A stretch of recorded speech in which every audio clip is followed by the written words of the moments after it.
बिहार में का बा, बिहार में चुनाव बा, और जब जब बिहार में चुनाव आता है तब लोग ये समझ डिकोड करने की कोशिश करते हैं कि आखिर नीतीश कुमार में ऐसा क्या है कि दोनों ही पक्ष, चाहे वो आरजेडी हो या फिर बीजेपी हो, अपनी झोली में उन्हें लेने को बेताब दिखती हैं। चर्चा नीतीश कुमार के इर्द गिर्द होती है तो बीजेपी में क्या कोई ऐसा नेता है जो पार्टी को आगे ले जाए, इस पर भी छिड़ती है। तो चर्चा सबसे ज्यादा इस बात की होती है कि आरजेडी की तरफ से लालू प्रसाद यादव की लेगेसी को क्या तेजस्वी यादव आगे ले जा पाएंगे, उनके जीतने की क्षमता को लेकर कई सारी चर्चाएं होती है। इसी पर बातचीत करने के लिए बेहद खास मेहमान मनोज झा, आरजेडी के सांसद, इस वक्त हमारे साथ आज तक पर जुड़ रहे हैं। मनोज जी, बहुत स्वागत है आपका आज तक पर। देखिए, देश की संसद में आप आरजेडी की तरफ से मोर्चा संभाले रखते हैं और सरकार पर हमले करते हैं, लेकिन एक चर्चा जो सबसे ज्यादा होती है वो यही है कि नीतीश कुमार जिस तरफ रहते हैं उस तरफ वो सुनिश्चित कर लेते हैं कि जीत हो जाए। ऐसे में जब एनडीए इस वक्त दिख रहा है कि नीतीश कुमार, बीजेपी और इस बार तो चिराग पासवान भी उनके साथ लड़ रहे हैं और भी कुशवाहा साहब, तमाम जो छोटी पार्टियां हैं उनकी तरफ है, तो क्या ये पलड़ा एनडीए की तरफ ज्यादा झुकता हुआ नहीं दिखाई दे रहा है? महागठबंधन अपनी जीत सुनिश्चित करने के लिए कौन से बड़े दाव और किस वजह से दावा कर रहा है? अंजना जी, शुक्रिया बहुत बहुत। संभवतः ये पहली चर्चा है बिहार के संदर्भ में और पहली चर्चा है जिसमें मैं भी शामिल हुआ हूँ आपके माध्यम से आज तक के इस एपिसोड में। मैं एक चीज कहूंगा, आज से तकरीबन 6 वर्ष पूर्व, 7 वर्ष पूर्व बीजेपी के एक बड़े नेता ने मुझसे सेंट्रल हॉल में कहा था कि बिहार 3 धुरी पे है, 2 धुरी जब एक साथ आ जाती है तो तीसरे के लिए स्पेस नहीं बचता है। 2020 का चुनाव उनके इस असर्शन को एक तरह से चुनौती थी। एक तरह से अगर आप देखें तो वो जो अंगणित को लेकर के आश्वस्ति थी उनके मन में, वो अंगणित हिल गया। आपको पता है कि सीट का डिफरेंस हम दोनों के बीच में 7 या 8 सीट का डिफरेंस रहा और वोटों का 12,000 का, जिसमें मैं 13 वोट, 250 वोट, 66 वोट की हार को भी मानता हूं। और वो पोस्टल बैलेट का मैनेजमेंट था या मिसमैनेजमेंट था वगैरह। मैं एक चीज जो महत्वपूर्ण कह रहा हूं, आपने कहा नीतीश जी की बात। देखिए, एक फेज होता है, जैसे ऑस्वाल्ड स्पैंगलर कहते हैं, साइकिल होता है, राइज एंड फॉल। अब वो नीतीश जी वाली बात जो है, उनके आधार समूह में एक अनिश्चितता है और वो अनिश्चितता वैचारिकी पर उनके कॉम्प्रोमाइज की वजह से। और उस दृष्टिकोण से अगर आप देखें तो आप कह रहे थे लालू जी की लेगेसी, ये लेगेसी प्लस का मामला होने जा रहा है आने वाले 2025 के चुनाव में। और मैं इंफैटिकली कह रहा हूं लेगेसी प्लस, क्योंकि तेजस्वी जी ने साफ साफ कई अवसरों पर कहा है, मेरी लड़ाई जेडीयू से नहीं है, मेरी लड़ाई कांग्रेस से नहीं है, मेरी लड़ाई है कि जो 20 का हमारा था कि रोजगार को केंद्र में कैसे लाया जाए, नौकरी को केंद्र में कैसे लाया जाए, सबलीकरण को उसको कैसे लाया जाए, फाइनेंशियल सपोर्ट के माध्यम से कंजम्पशन पैटर्न को कैसे बदला जाए ताकि इकोनॉमिक एक्टिविटीज में चेंज हो, और सोशल सिक्योरिटी पेंशन जो कि सर्वेक्षण के माध्यम से हकीकत निकल के आई, उसको कैसे टोन अप किया जाए, और खास करके छात्रों युवाओं के हित में बेरोजगार छात्रों युवाओं के लिए क्या किया जाए। तो ये पूरा पैकेज ये तेजस्वी जी लेके आगे बढ़े हैं। और मैं आपको कहता हूं अभी कुछ महीने और देर है, लेकिन एक चीज स्पष्ट है बिहार में। अभी एक वीडियो भागलपुर का वायरल हुआ था बीजेपी की लीडरशिप का, जिस दिन प्रधानमंत्री जी वहां गए थे, उसमें वो लोग आपस में बात कर रहे हैं कि तेजस्वी को अटैक करने का कोई फायदा नहीं, लालू जी को अटैक करो। तो जाहिर है कि लकीर लंबी खींच गई। और बीजेपी जेडीयू अभी भी चाहती है कि 20 वर्ष पूर्व जिसमें 2 जनरेशन लगभग नहीं था, उसकी बात की जाए परसेप्शन के लेवल पर। तो जाहिर है कि बिहार में ये संदेश काफी मुखर होके गया है। ठीक है, एक बार जरा तेजस्वी जी की आप बार बार चर्चा कर रहे हैं, तो तेजस्वी यादव की जो महागठबंधन में सर्वमान्यता है, लीडरशिप है, उसको लेकर ही प्रश्न है। अब मैं आपको इंस्टेंस के साथ कोट करती हूं, क्योंकि हाल ही में पूर्व मंत्री आलोक मेहता के घर पर बैठक हुई, तेजस्वी के नेतृत्व को लेकर महागठबंधन की ओर से मुहर लगने की बात आई, सूत्रों के हवाले से खबर आई। कोई आधिकारिक घोषणा करते हुए सामने नहीं आया। पप्पू यादव को सुनिए, कहते हैं सभी नेताओं के बीच चर्चा के बाद यह तय किया जाएगा कि मुख्यमंत्री कौन होगा। फिर तारिक अनवर को सुनिए, वो कहते हैं जिसके ज्यादा विधायक होंगे मुख्यमंत्री भी उसी पार्टी का होगा। कांग्रेस के अजीत, उनका कहना है कि चुनाव परिणाम के बाद विधायक दल जो है, जो विधायक हैं, वो तय करेंगे कि सीएम कौन होगा। क्या ये सब डायरेक्ट चैलेंज नहीं है अन्य छोटी पार्टियों से? अंजना जी, अगर ये चैलेंज होता ना, इस तरह के बयान, क्योंकि देखिए इस्टेब्लिश चैनल के अलावा बहुत यूट्यूबर्स भी हैं इस देश में, और हमने इस देश में ये भी देख लिया है कि सनसनीखेज कुछ बोल दें ताकि आप खबर में बने रहे। मुझे टिप्पणी नहीं करनी है। देखिए कई दफा ना कुछ फैसले दल के पूर्व आवाम कर लेती है। आज राष्ट्रीय जनता दल को भी विचार करने की जरूरत नहीं है कि हमारी लीडरशिप कौन होगी, हम चुनाव किसके नेतृत्व में लड़ेंगे। ये लगभग बिहार ने सेटल कर दिया है। एक तरफ तेजस्वी यादव प्लस और दूसरी तरफ बाकी सारे अवयव। आपने लालू यादव की चर्चा की, उनकी लेगेसी की चर्चा की, लेकिन एक चीज और जो बीजेपी, आपने भी कहा कि बीजेपी उन पर आक्रामक रहती है, उसकी वजह भी है चारा भ्रष्टाचार के आरोप, जिनमें उनको दोषी करार दिया गया। मेडिकल ग्राउंड पर वो जमानत पर हैं। अब बीजेपी कहती है कि उनका बैडमिंटन खेलते वीडियो वायरल हो रहा है, एक वक्त पर सीबीआई ने भी कोर्ट में कहा था, तो फिर वो क्या ऐसे में प्रचार कर पाएंगे? मेडिकल ग्राउंड पर बाहर है, क्या वो प्रचार कर पाएंगे? अब बीजेपी कहती है कोर्ट ने संज्ञान लिया तो फिर जेल जाना पड़ेगा। जी नहीं अंजना जी, एक चीज जो मैं चाहूंगा, इस देश के जो बड़े बड़े ओहदों पर लोग बैठे हुए हैं जिन पर बहुत गंभीर आरोप थे, शायद लालू जी पर जो आरोप हैं उससे 200 गुना ज्यादा गंभीर, जो बड़े ओहदेदार लोग हैं पीएम से लेके एचएम तक, लेकिन उनको जुडिशियरी से रिलीफ मिला ना, जुडिशियरी से ही रिलीफ मिला, लोअर जुडिशियरी से नहीं, हायर जुडिशियरी से मिला। तो क्या लालू जी के लिए ये रवायत बदल जाएगी? एक लोअर कोर्ट के कन्विक्शन को which has been challenged at higher judiciary, DA के केस में उस आदमी को कंप्लीट रिलीफ मिला उनको, और वहां पर कोई चर्चा नहीं होगी। तो देखिए, हम ये परसेप्शन की लड़ाई 2 दशकों से ज्यादा से लड़ रहे हैं और 2 दशक लड़ना होगा। लेकिन जहां जी पिछले चुनाव में ये सच है, 2020 के चुनाव में नैरेटिव सेट कर रहे थे तेजस्वी यादव, महंगाई, बेरोजगारी, इन तमाम मुद्दों को वो सेंटर स्टेज में लाने में कामयाब हुए थे। लेकिन इस बार ऐसा लग रहा है जैसे पूरा नैरेटिव बीजेपी सेट कर रही है, आप लोग रिस्पॉन्ड कर रहे हैं। मैं बताती हूं कैसे। जो महाराष्ट्र का औरंगजेब का मुद्दा है वो यहां पर आ रहा है, जो संबल का मुद्दा है कि होली एक और 52 जुम्मा, वो मुद्दा यहां पर आ रहा है, और यहां पर उनके नेता एको कर रहे हैं इसको, और उसकी चर्चा सबसे ज्यादा है। आप देख लीजिए जो क्या नाम, धीरेन्द्र शास्त्री, वो अलग अलग जगह पर सभाएं कर रहे हैं, और जो मैसिव क्राउड वहां पर पहुंच रहा है अलग अलग जगहों पर, ऐसी जगहों पर जा रहे हैं जो कि यादव परिवार का गढ़ है, वो चैलेंज कर रहे हैं। ऐसा लग रहा है कि हिंदुत्व का एजेंडा बीजेपी सेट कर रही है, आप लोग रिस्पॉन्ड कर रहे हैं। अंजना जी, देखिए मेमोरी बड़ी शॉर्ट होती है सबकी, मीडिया में और भी शॉर्ट होती है। 2020 का चुनाव कोविड के दौरान हुआ था, और मैं आपको बताऊं, जुलाई अगस्त के महीने तक लोग हमें गिन भी नहीं रहे थे। मैं आपको सर्वे अगस्त का बता रहा हूं, हमें 22 सीटें दी गई थी, 21 या 22। नैरेटिव बिहार के अंदर एक अद्भुत चीज है, बिहार धार्मिक राज्य है, धर्मांध राज्य नहीं है। इसलिए बावजूद नीतीश जी के बैसाखी के, वहां इस तरह की हिंदुत्व कॉकटेल को कोई जगह नहीं मिली है।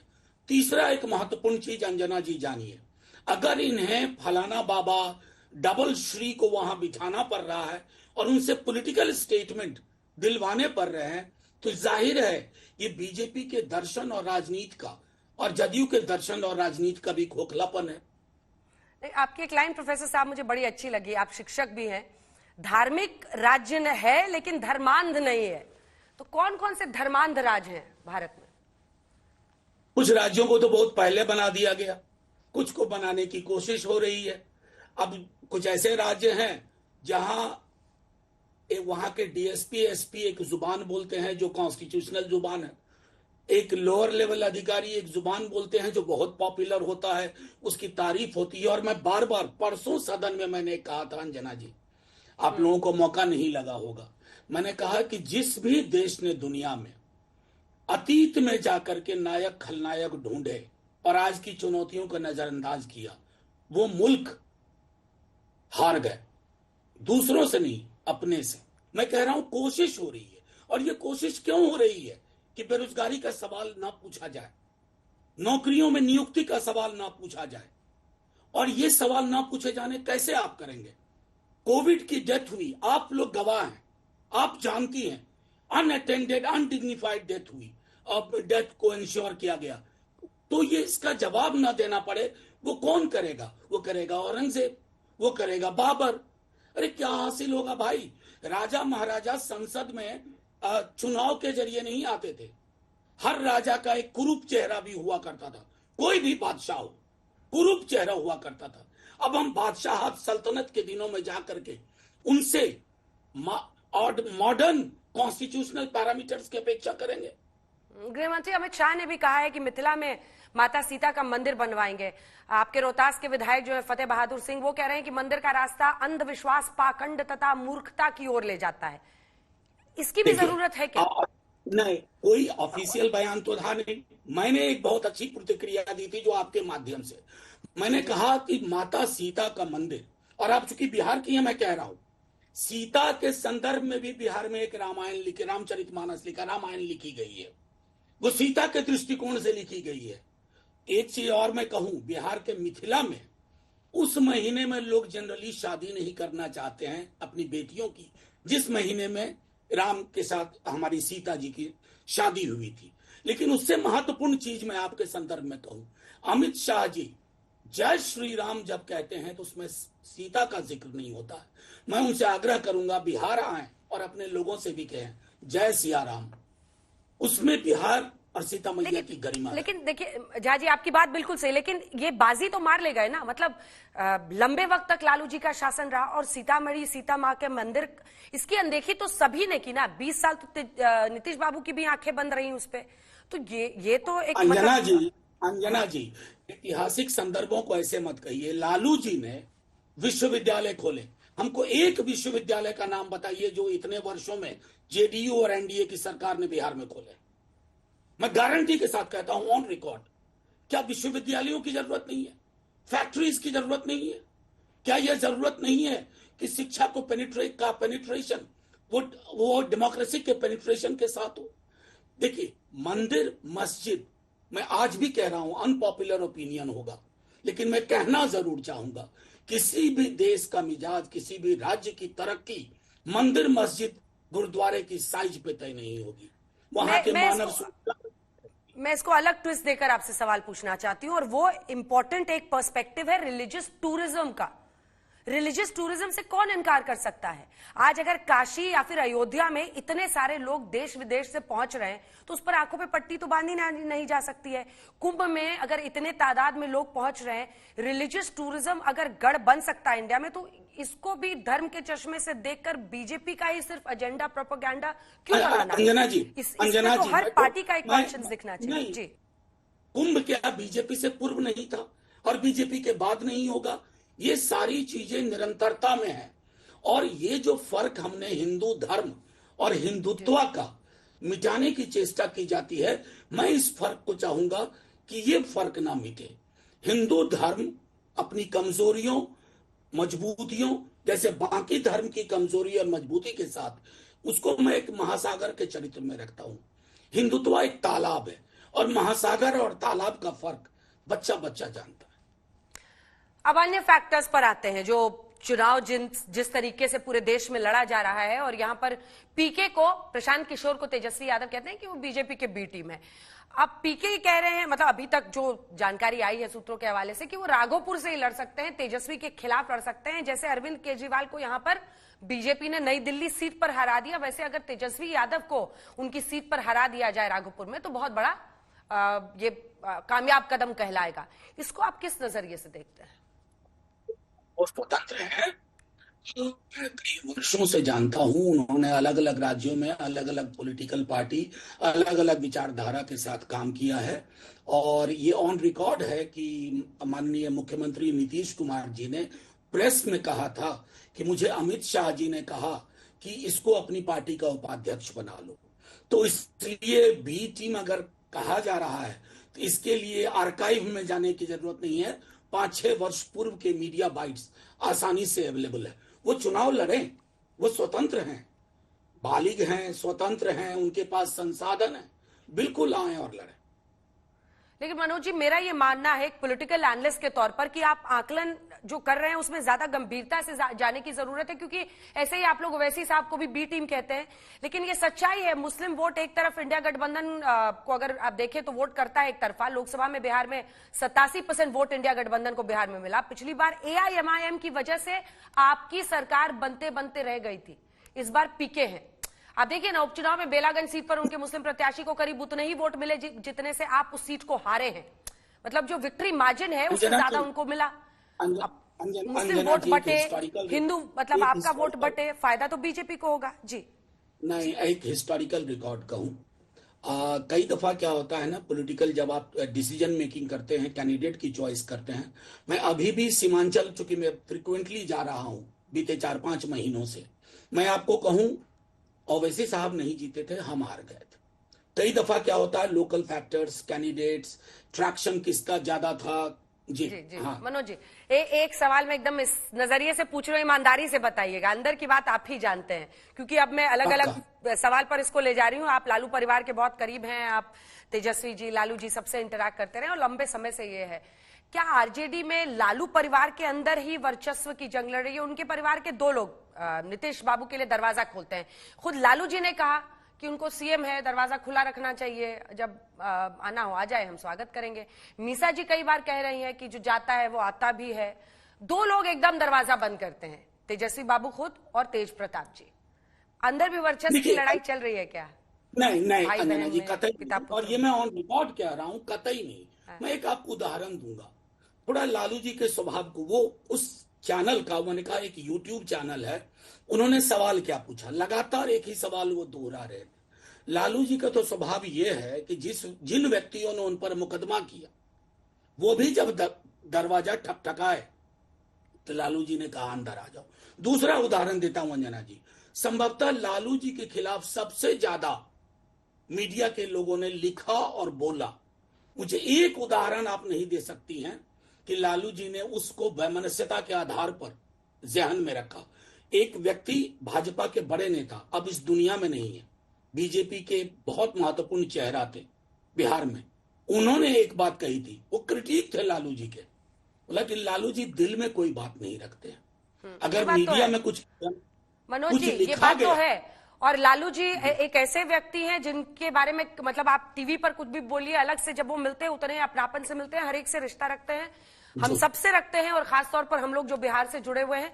ये उनकी नई पीढ़ी के बारे में मैं नहीं कह सकती हूं, लेकिन खैर इसको जाने दीजिए। चलते चलते आखिरी सवाल, 2 सवाल है, छोटे छोटे जवाब दीजिएगा। मैं चाहती हूं कि आप शेरो शायरी खूब करते हैं देश की संसद में, तो अपने अंदाज में इस इंटरव्यू का समापन कीजिए। लेकिन उससे पहले, नीतीश बाबू में वो कौन सा वो अमृत है जिसकी वजह से चाहे आप हो चाहे बीजेपी हो, उनको लपक लेते हैं? क्या उनका जो ईबीसी वोट बैंक है, मतलब उनको इतना अमर अगर कोई बनाता है तो आरजेडी बनाती है, बीजेपी बनाती है? इधर लपके तो इधर वाले गदगद, विधायक से सीधा डिप्टी सीएम बन गए, उधर वाले विधायक से डिप्टी सीएम बन गए, तुरंत लपक लेते हैं। नीतीश बाबू का जो तिलिस्म है ना, जरा मतलब प्रोफेसर साहब के शब्दों में समझेंगे और एक शेर पे अंत कीजिएगा इंटरव्यू का। ये तिलिस्म नहीं है, ये देखिए बहुत फैक्ट चीज है। वो इतने बरस सीएम रहे हैं, और मैं ये भी नहीं खारिज कर दूंगा कि उन्होंने कुछ भी नहीं किया, ये भी नहीं है, लेकिन उनके आधार समूह में चिंता है। मैं बस 22 की एक घटना का जिक्र करूंगा। 22 में जब नीतीश जी की टीम और नीतीश जी ने इच्छा व्यक्त की, ये कहते हुए कि बीजेपी उनकी पार्टी को खाने की चेष्टा कर रही है, तो मैं आज ऑन रिकॉर्ड कह रहा हूं, तेजस्वी जी तैयार नहीं थे, ही वॉज रिलक्टेंट कि पता नहीं क्या। तब उन्होंने कहा कैसा ठीक है, नौकरी का प्रॉमिस मैंने किया था, मुझको फ्री हैंड चाहिए नौकरी के मामले में, और वो मिला उनको मिला। तो एक साथ प्रक्रियाधीन भी हुई और वैकेंसीज आई। देखिए, एक जब आप बहुत अरसे तक राजनीति में होते हैं तो एक आपका आधार समूह होता है, वो आधार समूह है, लेकिन उस आधार समूह के अंदर अब अनिश्चितता है।